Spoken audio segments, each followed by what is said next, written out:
Bat mitzvah. Testing. Ba, ba, ba, ba, ba, ba. Ha! So my first day at Protect Line was probably a bit different to anyone else's, to be fair. A lot of you, I'm sure, will already know me and my story and have probably banged on about it 100 times. But a week or so before I started at Protect Line, my son Reese was born 16 weeks prematurely, so what can probably more easily be described as in a bit of a critical condition, really. When he was born in Poole Hospital, he was transferred straight to Southampton because they didn't have the care facilities for him there. So this was about 2-3 o'clock in the morning. We were travelling there. The day after, I was due to come in and meet David and Joe, hand in some paperwork, fill in some forms and things, which I still did.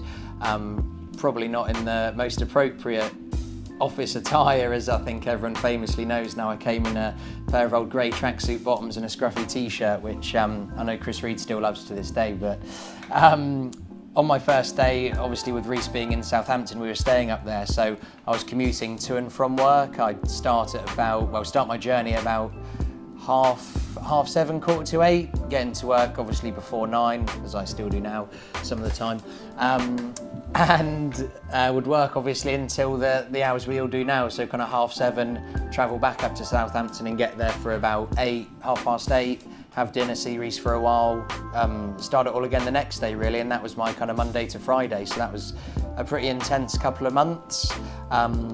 But through that time, Joe and David were really supportive. Whenever it got a bit too much, I was always able to have a chat. Obviously came up with a couple of ideas to try and make life a bit easier while going through that as well, which was obviously the nicest thing I think that could have been done really. Sort of fast forwarding on to a year through that period, whilst Reese was being transferred back to Poole, getting fit and healthy, eventually coming out of hospital after a couple of touch and go moments, which obviously still coming to work and dealing with was pretty difficult, but still got to me where I am here now, to be honest. But so a year after that, I'd been in sales for 12 months, being on Team Neil, which thankfully I'm not on anymore, but I was there for a year and did quite well. I personally, so I thought I was good in sales.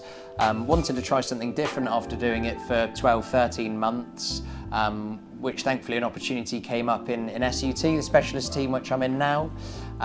So I took over from Sam when he started to be the training manager, which was nice. So it was a bit of a challenge again, because I was doing half the specialist role, half in sales as well, while still helping with Reese at home, giving him all of his different medicines and tablets and all the different things you'd have to give to a child who was born 5 months early really. So again, still a bit of a struggle, but kept on going through the support everyone gave me here as well. Again, made life much easier.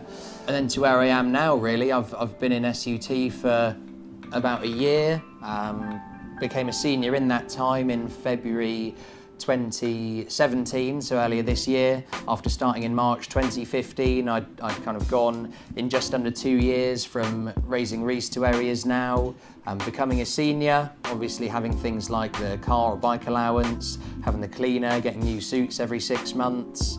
All of that just makes everything feel really worthwhile, to be honest with you. I think the biggest thing for me is having the support that I've had to where I am now, being a completely new seller 2 years ago, just hotkeying for the first couple of months while I was being licensed, to then being in sales, to then heading up the team along with Sam as my manager, being the senior. Again, is I think all down to my commitment of the job, but also the support I've been given, because if everyone wasn't so accommodating, I probably wouldn't have been able to build on the foundations that I was given initially really. So yeah, in the 2 years as a sort of snapshot, it's gone from me being a hotkeyer, a seller, a senior and senior of SUT now, to being a homeowner, buying my own home. I've got our first family holiday in the sun coming up in a couple of weeks as well, which is something I'm really looking forward to. So I feel like everything that's happened in the last 2 years has been really thanks to my determination and my will to do well, but also the opportunity to do well whilst having the support that you'd need outside of work, because places I've been before when that sort of thing has happened has been really the opposite to what I've been and done now really. So yeah, that's my 2 years in a snapshot.